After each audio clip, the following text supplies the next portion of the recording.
En esta clase empezaremos viendo la toxicocinética de los compuestos. ¿Qué es la toxicocinética? Es la evaluación de la absorción, distribución, biotransformación y excreción de un compuesto. Como vemos en este esquema, si el compuesto se logra absorber e ingresa a nuestro organismo, ese compuesto llega a plasma, llega a sangre, y en la misma se va a encontrar libre o unida a proteínas. La fracción libre es la que se puede distribuir hacia el sitio blanco, donde va a producir el efecto tóxico, hacia tejidos en los cuales se va a depositar el compuesto.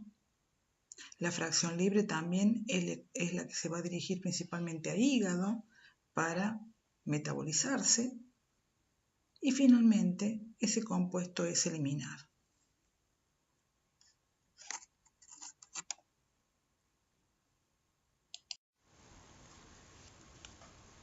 La toxicidad que produce un compuesto va a depender de la dosis administrada y principalmente de la concentración que adquiera ese compuesto en el órgano blanco. La concentración del compuesto en el órgano blanco va a depender de la absorción, distribución, biotransformación y excreción del compuesto. O sea, va a depender de su cinética. Si la concentración del tóxico en el órgano blanco es baja, bajo o nula será la toxicidad que produzca. Por ejemplo, puede ocurrir que se absorba poco del compuesto, por lo tanto baja concentración se va a alcanzar en el órgano blanco. Puede ocurrir que una vez que llega a sangre ese compuesto, se distribuya principalmente hacia tejidos de depósito. Por lo tanto, poco va a ir hacia el sitio blanco. Puede ocurrir que ese compuesto se biotransforme originando metabolitos menos tóxicos. Y finalmente puede ocurrir que esté facilitada la eliminación de ese compuesto y por lo tanto se alcanzaría una baja concentración en el sitio blanco, produciendo de esa forma una toxicidad baja. Cada agente tóxico tiene su sitio de acción y generalmente actúan sobre varios sitios. Para poder producir toxicidad tiene que llegar a dichos sitios en una concentración adecuada.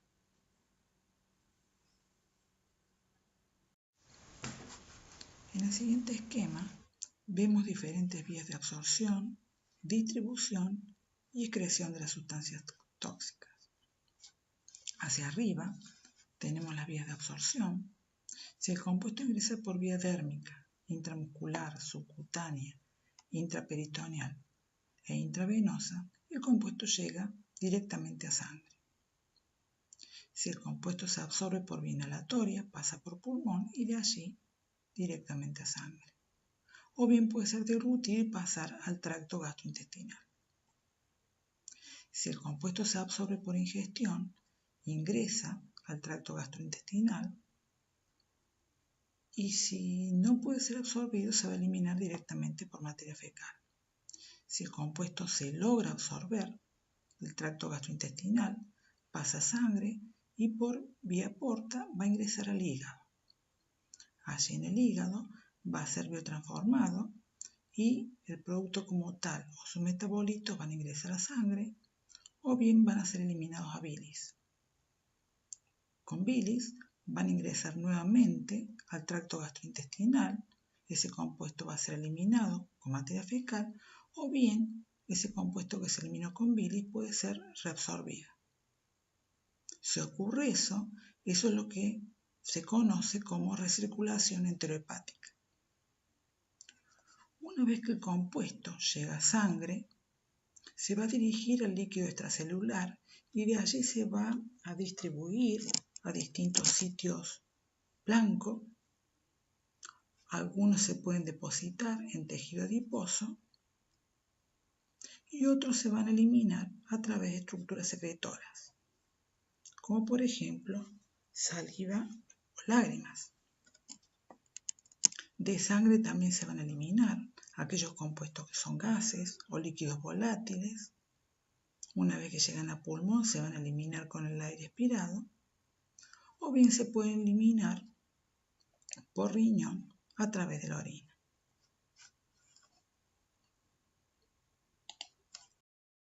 En el siguiente esquema tenemos una representación más simple que la anterior. Vemos que si el compuesto tóxico se logra absorber, ese compuesto va a llegar a sangre y de allí se va a distribuir hacia otros líquidos biológicos de distribución, o bien se va a los tejidos blancos, donde van a ejercer el efecto tóxico.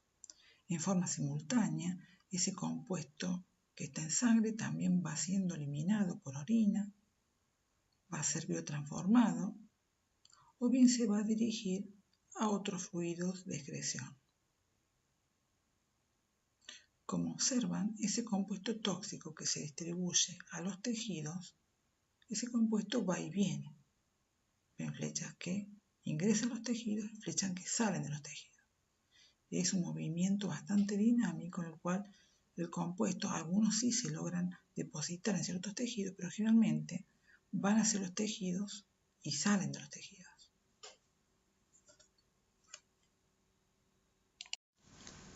En el siguiente esquema vemos todas las membranas que debe atravesar un compuesto para finalmente llegar al interior de la célula donde va a producir el efecto tóxico. Debe poder atravesar la membrana de las células del epitelio de la piel o bien membrana de las mucosas respiratorias digestivo ocular para lograr ingresar al fluido intersticial. De allí tiene que atravesar la membrana capilar para ingresar a plasma, y una vez que llega a sangre, tiene que volver a atravesar la membrana capilar para ingresar al fluido intersticial, de allí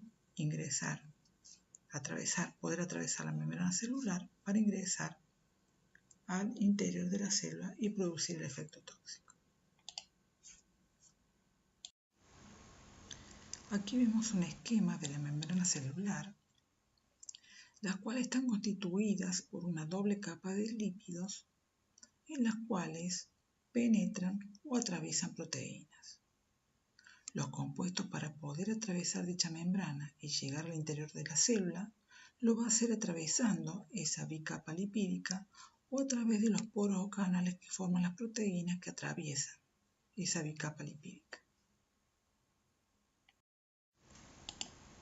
Los agentes tóxicos atraviesan las membranas a través de varios mecanismos de transporte. Pueden atravesar por difusión pasiva, por filtración, difusión facilitada, transporte activo o endocitosis. Los tres primeros se realizan sin gasto de energía, mientras que el transporte activo y la endocitosis se producen con gasto de energía. En la difusión pasiva, el compuesto se absorbe a favor del gradiente de concentración, por eso no requiere gasto de energía. En la difusión facilitada es similar, va a favor del gradiente de concentración, no requiere energía, pero necesita de un transportador. En el caso del transporte activo, la absorción se produce en contra del gradiente de concentración, por lo tanto requiere un transportador con motor. Por eso necesita energía. Vamos a comenzar con la difusión pasiva, debido a que es el mecanismo de transporte más importante en la absorción de compuestos tóxicos. Los compuestos liposolubles van a atravesar a través de la bicapa lipídica, mientras que los hidrosolubles van a atravesar a través de los canales o poros. La velocidad de difusión se basa en la ley de Fick. Esta ley establece que la velocidad de difusión es directamente proporcional a la constante de difusión, que como veremos en la próxima diapositiva depende de las características del compuesto. Va a ser directamente proporcional a la superficie de la membrana disponible para intercambio. Por eso la absorción es mayor el intestino en relación al estómago, debido a que la superficie del intestino es mayor, es directamente proporcional al gradiente de concentración. Mientras mayor sea el gradiente, mayor va a ser la absorción. Y va a ser inversamente proporcional al grosor de la membrana. Mientras más gruesa sea la membrana, por la cual tiene que difundir el compuesto, menor va a ser la absorción. Dijimos que la constante de difusión depende de las características de la sustancia. Por lo tanto, K, la constante de difusión, va a depender de la liposolubilidad del compuesto. A mayor liposolubilidad, mayor va a ser esa constante y mayor la absorción. Por lo tanto, se va a absorber más fácilmente. A mayor coeficiente de partición, mayor liposolubilidad. O sea, ¿cómo evaluamos la liposolubilidad del compuesto? A través del coeficiente de partición. Se determina colocando en una ampolla de decantación una fase orgánica, que puede ser cloroformo, y una fase acuosa, que puede ser agua. Colocamos el compuesto en estudio y vemos cómo se reparte entre las dos fases. Si se dirige hacia la fase orgánica, ese compuesto es más liposoluble.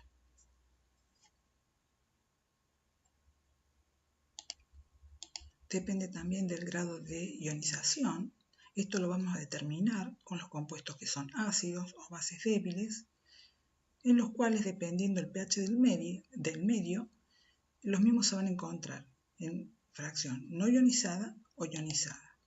La fracción no ionizada va a ser la de mayor liposolubilidad, por lo tanto, es la que se va a absorber con mayor facilidad. Va a depender del peso molecular. A mayor peso molecular, menor va a ser la absorción. Y finalmente va a depender de la forma. Mientras más compleja sea su estructura, menor la absorción. Aquí vamos a ver un ejemplo de la influencia del coeficiente de partición en la absorción de la sustancia. El coeficiente de partición es la relación entre la concentración del compuesto en la fase orgánica, como cloroformo, dividido la concentración del compuesto en la fase acuosa. Por lo tanto, mientras mayor la liposolubilidad del compuesto, se va a dirigir a la fase orgánica, va a ser mayor la concentración en cloroformo y por lo tanto mayor va a ser el coeficiente de partición. En este ejemplo vemos el coeficiente de partición de distintos barbitúricos y a medida que aumenta el coeficiente de partición, más liposoluble va a ser el compuesto. Por lo tanto, en este grupo el secobarbital va a ser el de mayor liposolubilidad y por lo tanto va a ser el de mayor absorción. A medida que aumenta el coeficiente de partición, mayor va a ser la absorción. En el siguiente gráfico se relaciona la constante de permeabilidad de una membrana celular con el coeficiente de partición de diferentes compuestos. La constante de permeabilidad es comparable a la constante de difusión. Vemos que a medida que el coeficiente de partición es mayor, el compuesto es más liposoluble y por lo tanto sería mayor su permeabilidad. Este gráfico también muestra la incidencia del radio molecular sobre la permeabilidad. Mientras más pequeños sean los compuestos, mayor va a ser la permeabilidad en relación a los compuestos más grandes, a pesar que algunos tienen el mismo coeficiente de partición. Otro mecanismo de transporte es la filtración. A través de esos poros acuosos que forman las proteínas o los canales, van a pasar compuestos pequeños e hidrosolubles. En la mayoría de las células esos poros son pequeños, por lo tanto dejan pasar compuestos con un peso molecular menor a 200.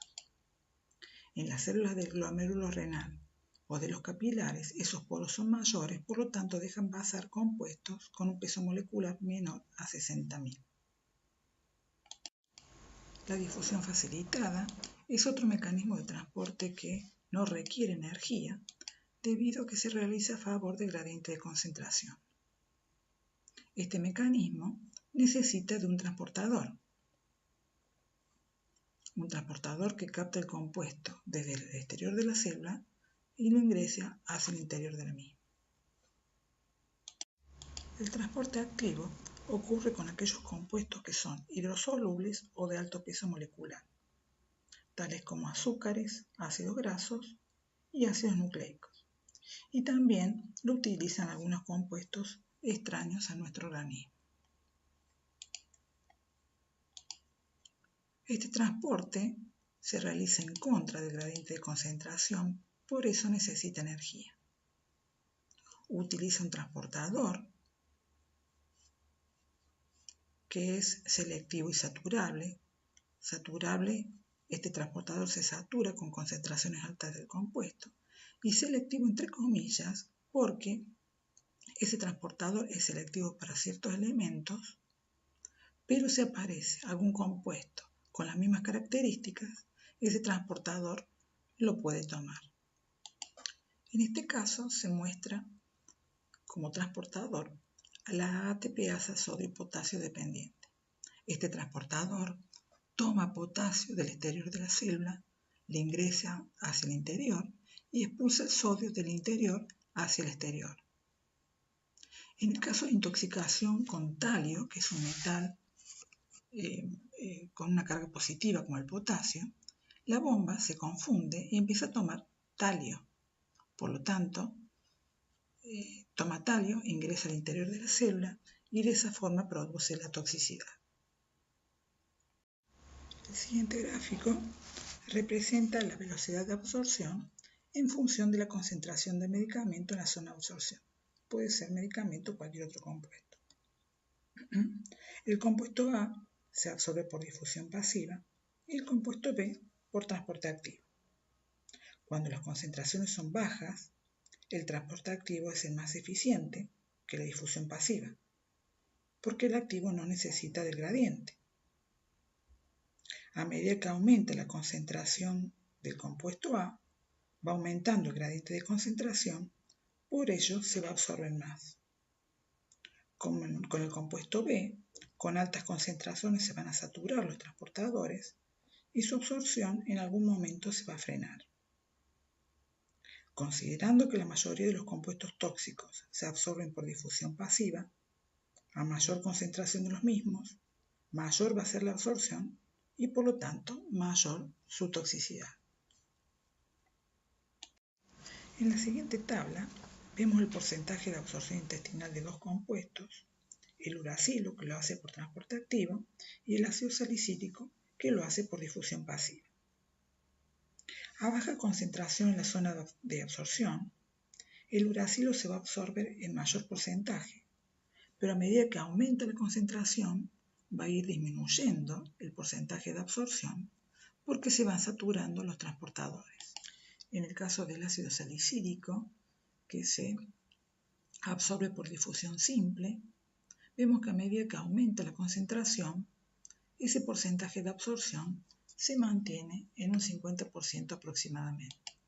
Aún así, la cantidad que se absorbe va siendo cada vez mayor, porque el 50% de 0.5 es 0.25, el 50% de 1 es 0.5 y el 50% de 10 es 5.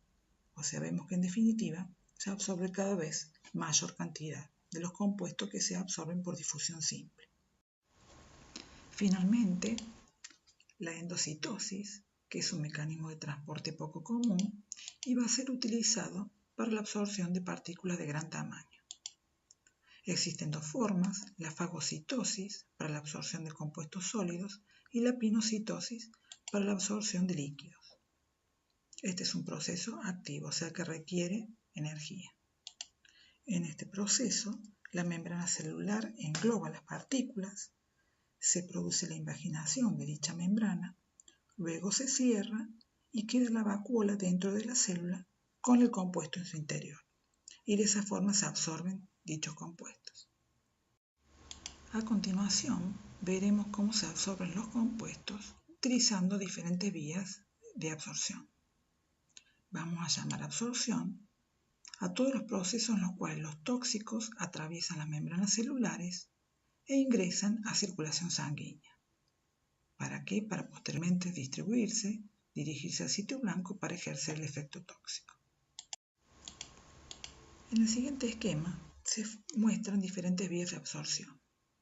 Una de las principales es la vía enteral, donde el compuesto se va a absorber a través del tracto gastrointestinal. Dentro de ella tenemos la vía sublingual, oral y rectal. En lo oral, el compuesto se va a absorber en estómago y o intestino. Las parenterales, dentro de ellas tenemos la vía dérmica o percutánea, que es una de las principales en la absorción de compuestos tóxicos. Y finalmente la vía inhalatoria.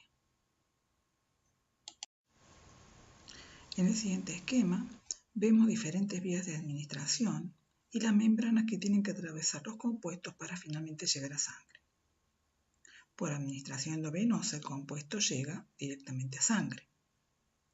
Por inyección intramuscular subcutánea, los compuestos deben atravesar el endotelio capilar para llegar a sangre. En el caso de la inhalación de los compuestos, esos compuestos deben atravesar la membrana alveolar, posteriormente el endotelio capilar, para así poder llegar a sangre. En el caso de la vía oral, los compuestos se pueden absorber por vía bucal o sublingual, a través del estómago e intestino o por la vía rectal. Si el compuesto se absorbe por estómago e intestino, estos compuestos atraviesan la membrana de la mucosa gastrointestinal, posteriormente atraviesan el endotelio capilar y esos compuestos por vena porta van a pasar antes de llegar a sangre por el hígado. En el caso de que los compuestos se absorban por vía bucal o rectal, los compuestos atraviesan la membrana de la mucosa gastrointestinal, la membrana del endotelio capilar, pero esos compuestos que se absorben por esas dos vías no pasan por el hígado, van directamente a sangre. Por eso habrán escuchado ustedes medicamentos que se administran por vía bucal o sublingual. La intención, la finalidad, es que esos compuestos no pasen por el hígado. De esa forma directamente llegan a sangre y tenemos un efecto en poco tiempo de ese medicamento. Finalmente, la vía dérmica, el compuesto primero tiene que atravesar la piel, que está constituida, como ya vamos a ver, por distintas capas de células. Posteriormente, si logra atravesar la piel, tiene que atravesar la membrana del endotelio capilar para finalmente llegar a sangre.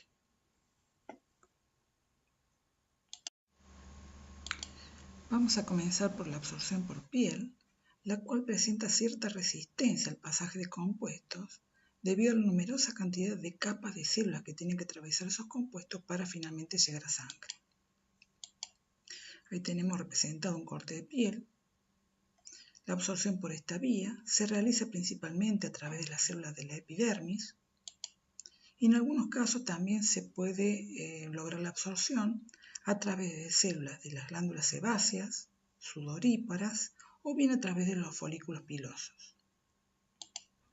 En este corte de piel vemos que los compuestos para poder llegar a sangre tienen que atravesar la epidermis y la dermis. La epidermis está constituida por varias capas de células, por el estrato córneo, que constituye una densa capa de células que tienen que atravesar, el estrato granuloso, espinoso y germinativo. Una vez que logran pasar la epidermis, llegan a la dermis, cuya composición es más laxa que la epidermis, constituida principalmente por tejido conjuntivo, vasos y capilares. La principal barrera la constituye el estrato córneo, porque allí las células están queratinizadas, o sea, sus membranas celulares se engrosan, dificultando de esa forma la difusión de diversos compuestos. Los compuestos que se absorben por piel lo hacen por difusión pasiva.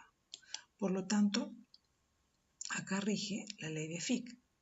La ley de Fick nos decía que los compuestos liposolubles son los que se absorben en mayor cantidad, los que tienen bajo peso molecular, y también nos decía que a menor grosor de la piel, mayor es la absorción. Recuerden que la velocidad de difusión era inversamente proporcional al grosor de la piel. La limitación de esta absorción es justamente el grosor de la piel. Si bien los compuestos liposolubles logran absorberse por esta vía, lo van a hacer con menor velocidad de absorción que en la vía gastrointestinal, debido justamente al espesor de la piel. Hace unos años atrás ocurrió una intoxicación importante con acetato de fenilmercurio que fue utilizado como antibacteriano para tratar los pañales de tela. Antiguamente se usaban pañales de tela que se lavaban. Se llevaban a lavanderías y utilizaban las lavanderías acetato de fenilmercurio. Ese compuesto quedaban residuos en los pañales, eran absorbidos por los bebés y logró producir de esa forma muchas intoxicaciones en los bebés. Eso ocurrió en nuestro país. La siguiente tabla muestra la permeabilidad de diferentes regiones de la piel.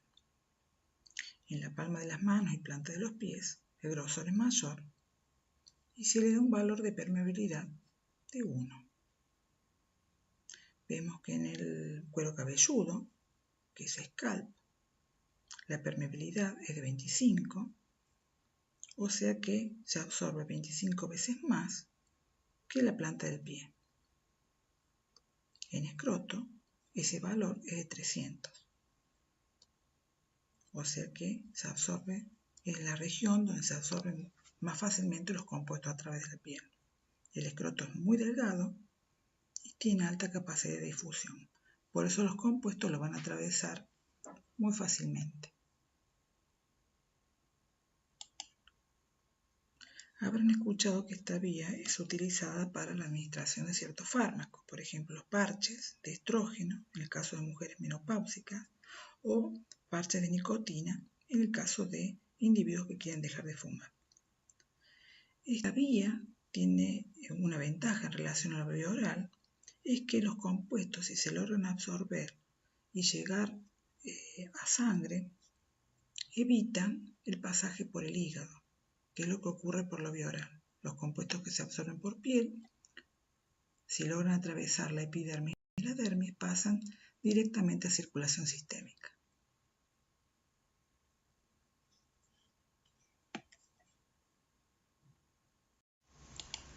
En la absorción por pulmón se van a absorber gases, vapores de líquidos volátiles y aerosoles.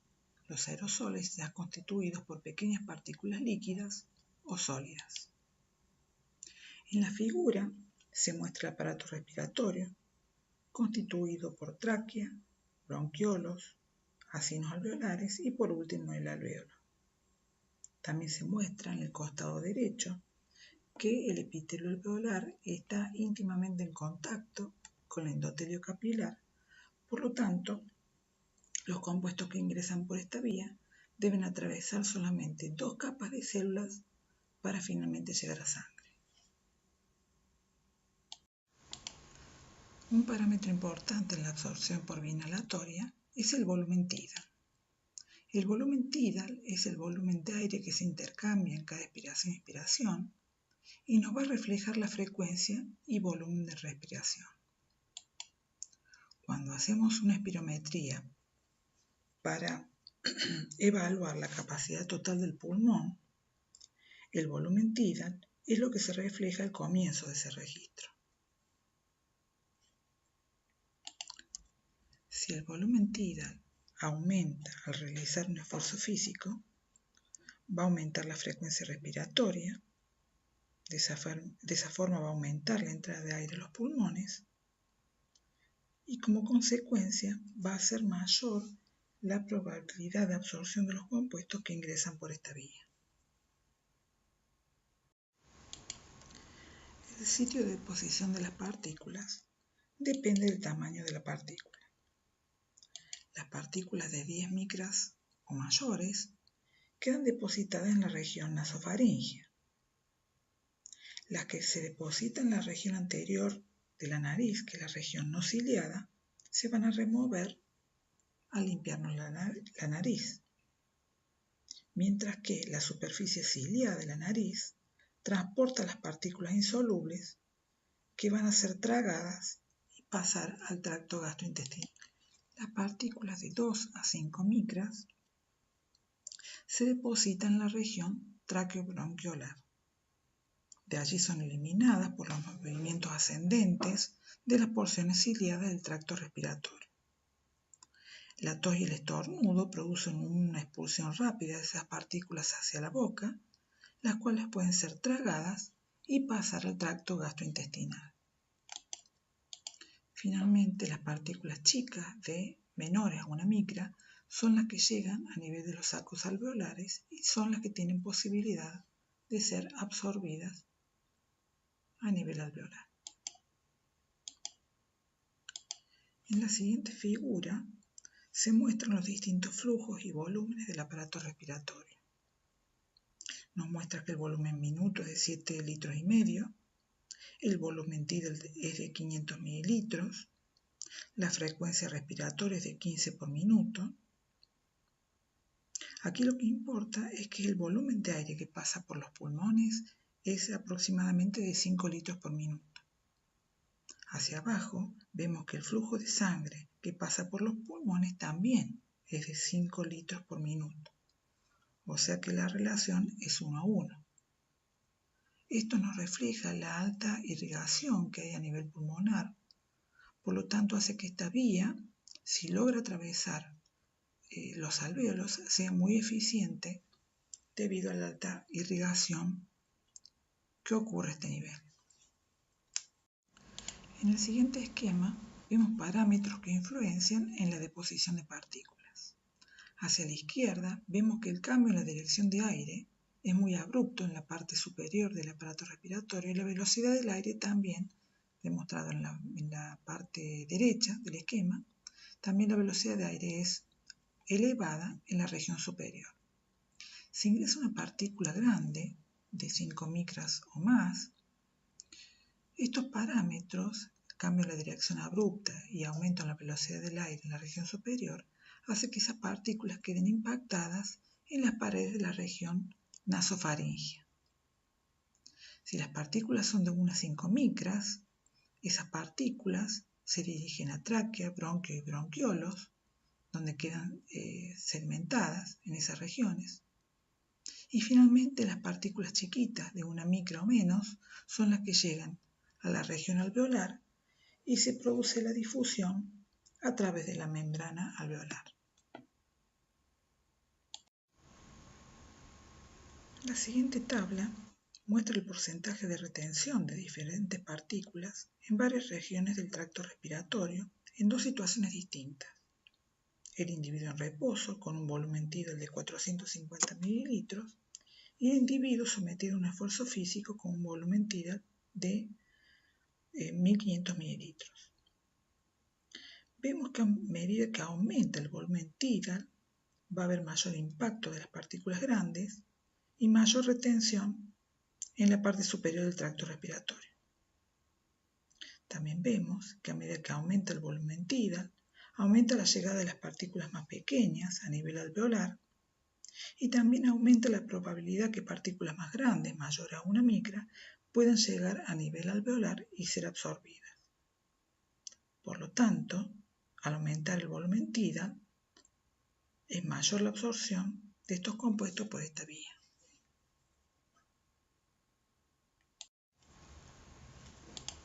En la absorción de los compuestos por vía inhalatoria, la absorción también va a depender de la solubilidad de ese gas o líquido volátil en sangre.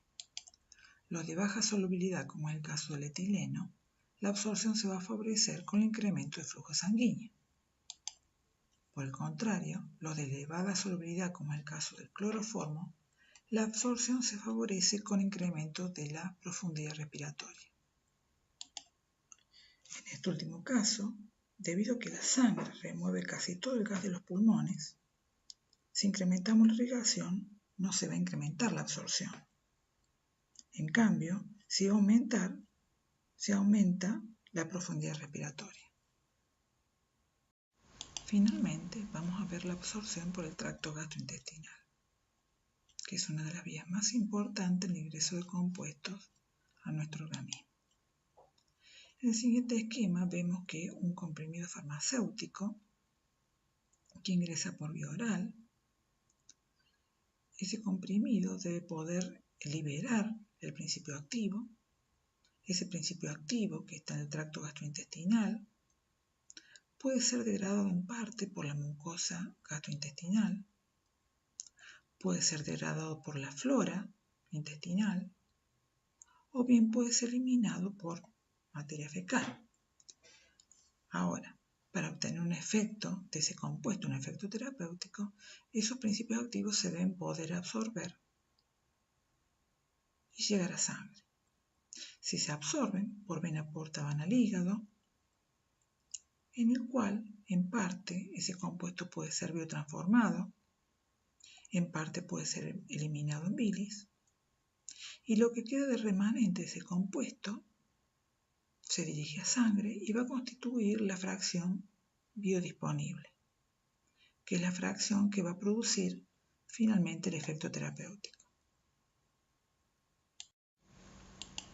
En la siguiente figura vemos los diferentes pH de las distintas partes del tracto gastrointestinal.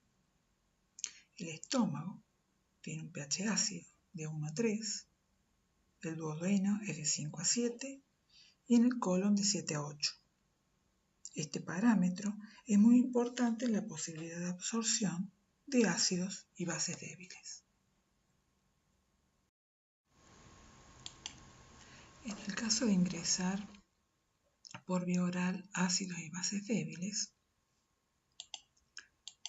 los mismos se pueden encontrar en el tracto gastrointestinal, ionizados o no ionizados.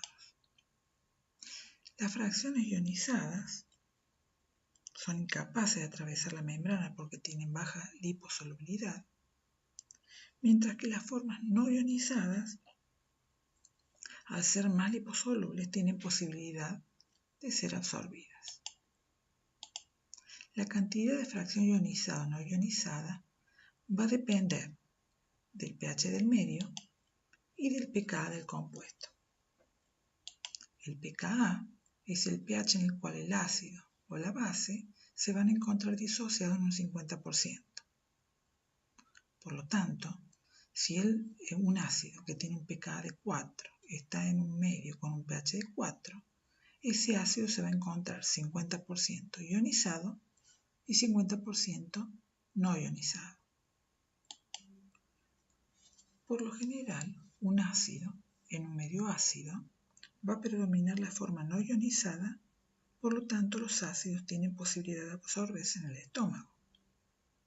Lo contrario ocurre con las bases. Por eso las bases se absorben principalmente en el intestino. En la siguiente figura se muestra un grupo de ácidos hacia la izquierda y las bases hacia la derecha, y en el centro sus valores de pKa. A medida que va aumentando el pKa del ácido, más débil va a ser ese ácido, se va a ionizar con menor facilidad y va a predominar de esa forma su fracción molecular no ionizada.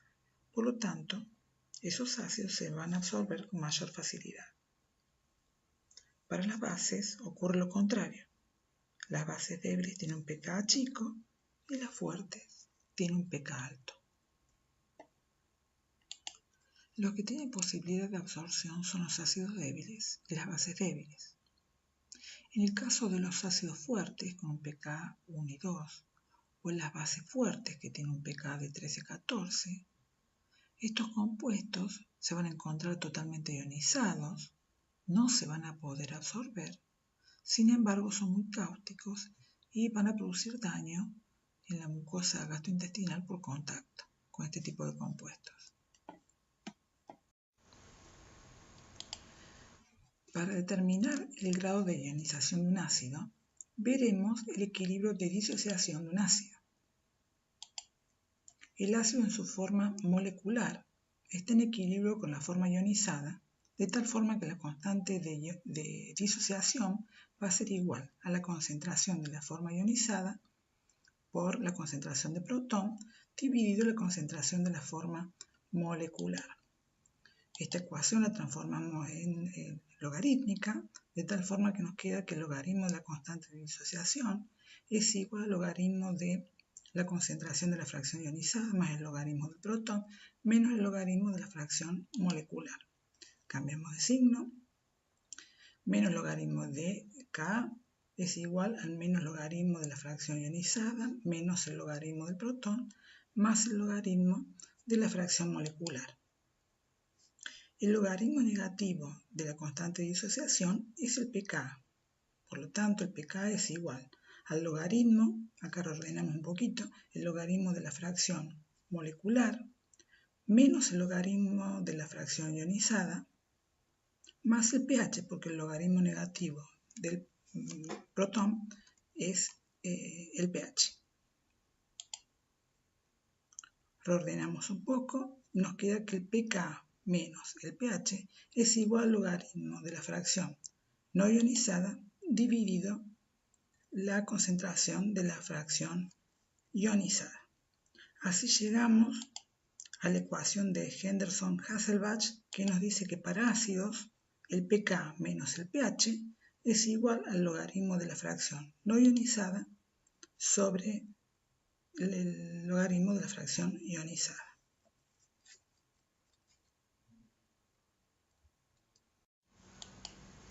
En el equilibrio de disociación de una base, vamos a tomar la base protonizada que se disocia en su forma no ionizada más el protón.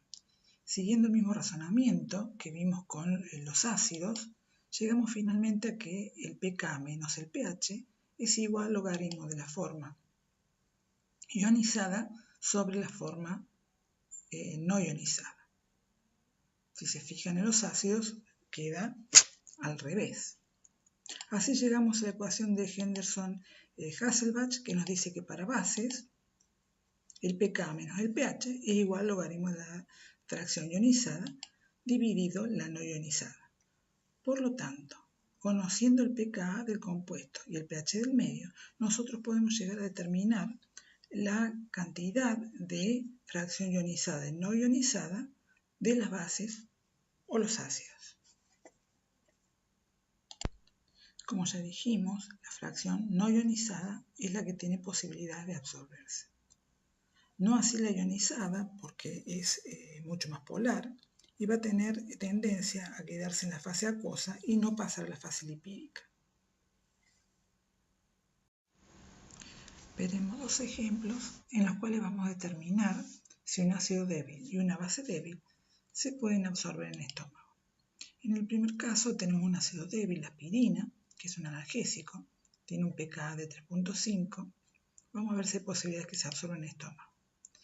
Para los ácidos, pK menos pH, dijimos que es igual al logaritmo de la fracción no ionizada sobre la ionizada. Como el pK de aspirina 3.5 menos el pH de estómago, que es 1, eso nos da igual a 2.5, que es igual al logaritmo de la fracción no ionizada sobre la ionizada. La relación, por lo tanto, de fracción no ionizada sobre ionizada es igual al antilogaritmo de 2.5, que va a ser igual a 10 elevado a los 2.5. Esto nos da 316 veces mayor cantidad de fracción ionizada en relación a la ionizada. Por lo tanto, como predomina la fracción no ionizada en el medio ácido, los ácidos tienen posibilidad de absorberse en estómago. En el siguiente ejemplo, vemos si una base débil tiene posibilidades de absorberse en estómago. En este ejemplo vamos a evaluar la cafeína.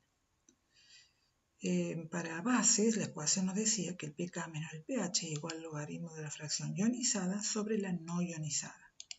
El pK de cafeína es de 10.4 menos 1, que es el pH del estómago, es igual a 9.4, que es igual al logaritmo de la fracción ionizada sobre la no ionizada. Por lo tanto, la relación de fracción ionizada sobre no ionizada es igual al antilogaritmo de 9.4, que es igual a 10 elevado a 9.4. Esto nos da un resultado de 2.512 millones. Vemos que predomina ampliamente la fracción ionizada, por lo tanto las bases no se absorben en el estómago. como dijimos anteriormente, los ácidos se van a absorber si se encuentra en un medio ácido y las bases se van a absorber si se encuentra en un medio alcalino. La siguiente tabla muestra datos de la absorción de medicamentos en el intestino delgado de la rata. A la izquierda hay ácidos con su pK y a la derecha hay bases con su pK. Vemos que la absorción de ácidos fuertes con un pK menor a 2 es nula, porque los mismos están siempre ionizados, como ya dijimos anteriormente. A medida que aumenta el pK del ácido, comienza a haber posibilidades de absorción. En el caso de las bases, si los pK son chicos, se absorben, pero si el pK es mayor a 12, son bases fuertes, por lo tanto van a estar siempre ionizadas en el tracto gastrointestinal. Anteriormente les dije que los ácidos se absorben en medio ácido y las bases se absorben en un medio alcalino. Sin embargo, acá en este experimento vemos que los ácidos también se pueden absorber en un medio alcalino. Esto ocurre porque previamente los ácidos se tienen que disolver. Tanto ácidos o bases se tienen que encontrar disueltos en el medio en el cual se encuentran. Los ácidos, de esa forma, son más solubles en el medio alcalino, por eso hay posibilidad de absorción en el intestino. Además, por la gran superficie de absorción del intestino, se va a ver favorecida la absorción en esa zona. La siguiente tabla compara la absorción gástrica a pH 1 y a pH 8. Vemos que los ácidos con un pK menor a 2 son ácidos fuertes, por lo tanto no se absorben a ninguno de los dos pH. A medida que aumenta el pK del ácido, va a aumentar la absorción a pH 1, pero va a ser baja a pH 8, porque al aumentar el pH, aumenta la posibilidad de que el ácido se ionice y por lo tanto disminuye la absorción. Lo contrario ocurre con las bases. A pH 1 es prácticamente nula la absorción y sí es importante a pH 8.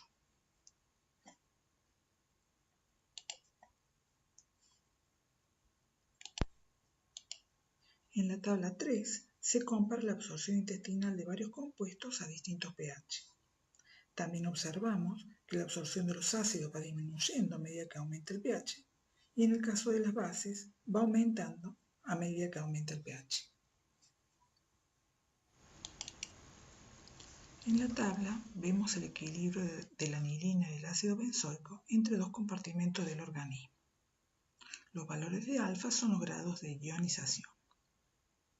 Vemos que la anilina en el plasma, que tiene un pH de 7.4, va a estar pobremente ionizada. Por eso el equilibrio va a estar desplazado hacia la forma molecular. Con el ácido benzoico ocurre al revés. Si la anilina pasa al intestino o al fluido cerebroespinal, como allí el pH favorece la forma molecular, va a llegar un momento en que va a llegar el equilibrio y va a dejar de difundir.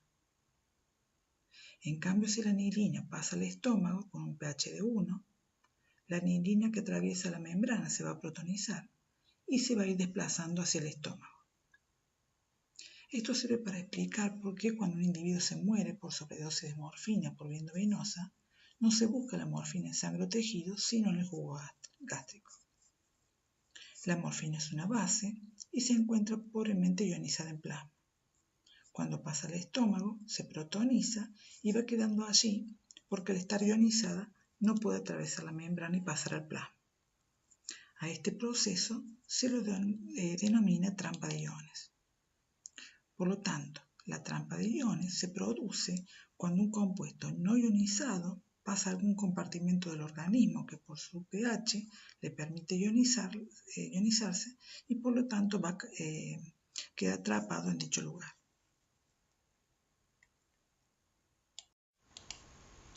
La siguiente figura muestra que la droga que llega al tracto gastrointestinal en estado sólido debe disolverse en el líquido del medio.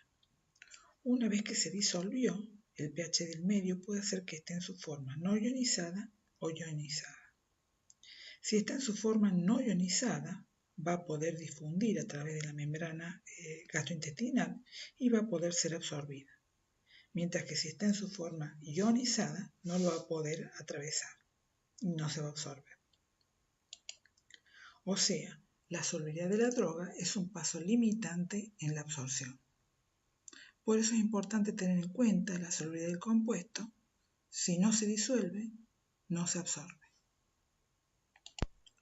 Habíamos dicho que los ácidos se pueden absorber en el intestino porque en medio alcalino se disuelven fácilmente. Además, en el intestino está favorecida la absorción por su gran superficie en relación al estómago. Para finalizar, vamos a ver diferentes factores que modifican la absorción por el tracto digestivo. Uno de ellos es la motilidad. El aumento de la motilidad va a favorecer la absorción de compuestos liposolubles, porque aumenta el mezclado y mantiene el gradiente de concentración. Por el contrario, para los compuestos que les cuesta absorberse porque están ionizados o son poco solubles, la disminución en la motilidad va a favorecer la absorción. Destrucción por enzimas, por el pH del medio, por la flora intestinal. La levodopa se destruye en el estómago. Si la persona tiene una disminución en la motilidad, aumenta la presencia de levodopa en el estómago y como consecuencia su destrucción, disminuyendo de esa forma su disponibilidad. El veneno de serpiente por vía oral no es tóxico porque es degradado por enzimas digestivas. Mediante la utilización de transportadores, ocurre con compuestos que son semejantes a compuestos necesarios para el organismo. El 5-fluorouracilo utiliza el sistema de transporte de pirimidina.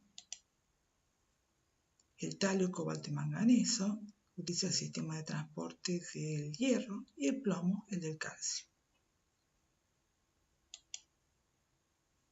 Por administración de compuestos que cambian el pH, las tetraciclinas con bicarbonato son menos solubles, por lo tanto se van a absorber menos.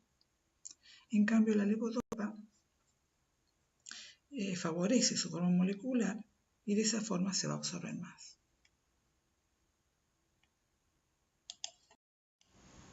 Por la administración de quelantes, la ergotamina, utilizada para el tratamiento de la migraña, es insoluble. Por eso anteriormente se la administraba por vía intramuscular. Si se administra en forma conjunta con cafeína, se forma un quelato soluble, permitiendo la disolución y de esa forma la absorción de la ergotamina. Si los quelatos formados son insolubles, se va a dificultar la absorción. Las tetraciclinas forman quelatos insolubles con el calcio.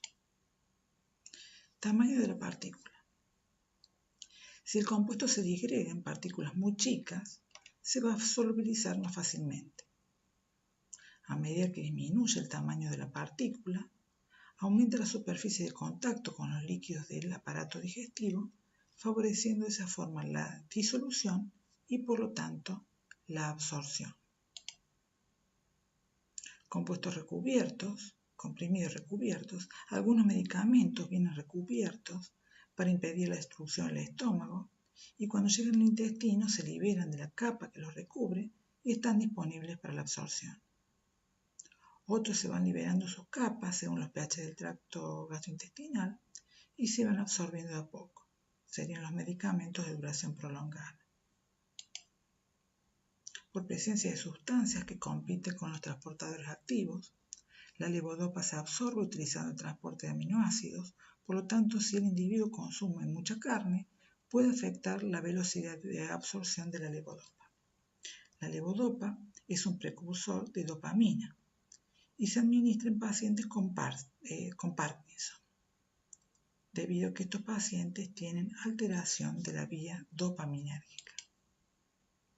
Finalmente, la alteración de la mucosa del tracto gastrointestinal por la administración de compuestos irritantes. Se observa que la ingestión de alcohol, café y aspirinas irrita la mucosa gastrointestinal, produciendo un síndrome de mala absorción, afectando de esa forma la absorción de otros compuestos. Como conclusión a considerar, al evaluar la absorción de un compuesto, vemos que el mismo se absorbe poco. Si el compuesto es muy tóxico, aún la absorción de pequeñas cantidades puede producir efectos tóxicos importantes.